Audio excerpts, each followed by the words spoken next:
Coq Au Vin is a rich and deeply flavored dish, and it sounds pretty fancy, but it's not difficult to make. It's traditionally prepared with a rooster, but I'm using a retired egg-laying hen from the farm where I volunteer. Old hens are small and tough unless slow cooked, but they're so flavorful that I highly recommend picking up a few if you can get them. I'll break the bird down into a few parts. I'm going to leave the breast whole with a bone in.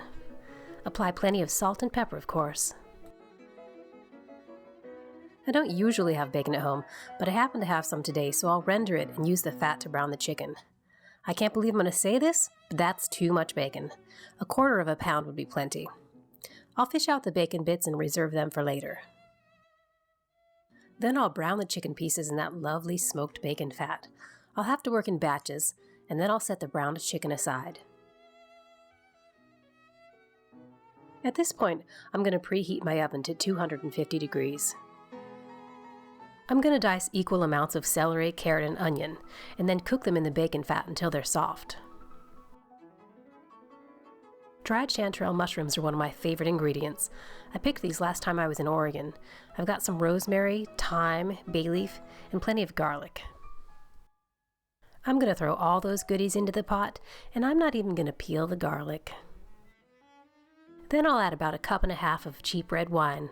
Oh yes, I like cheap wine. And don't forget to add back the bacon. I'm adding 1 quart of chicken stock. I tend to make low sodium stock, so I'll add some kosher salt as well. Now I can put the browned chicken back in the pot and bring the whole mess to a simmer. Once it comes to a simmer, I'm going to cover the pot and transfer it to my 250-degree oven.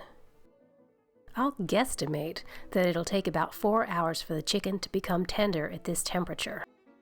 About half an hour after I put it in the oven, I checked to make sure that it was holding at a very low simmer. It looks good, so it's time for me to get outside. We live at the edge of the woods, 60 miles north of the Big Apple. Ah, winter in the Hudson Valley. It doesn't really look like a valley from up here, but on a clear day, you can see the skyscrapers of Manhattan in the distance. Alright, enough goofing off. I need to get home and finish dinner. The chicken's been in the oven for over 3 hours at this point.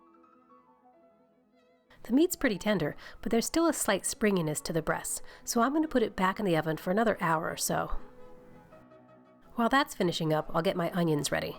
These aren't exactly pearl onions, but they're pretty small. I'm going to caramelize them a bit in butter. If I were using fresh mushrooms instead of dried, I'd cook them right now as well. My dish has been in the oven for 4.5 hours now, so I'm going to call it done. The meat is just short of falling off the bones. Very nice. I'm going to remove the chicken from the stew again so I can thicken it. I can add the onions now, and then I'll make up a mixture of flour and water to thicken the stew with.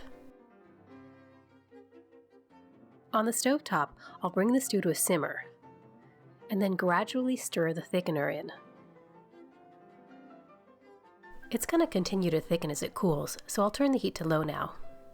Finally, I'll put that tasty old hen back in the stew and keep it warm until we're ready for dinner. Well, it's 4 p.m. and I think I'm ready for dinner.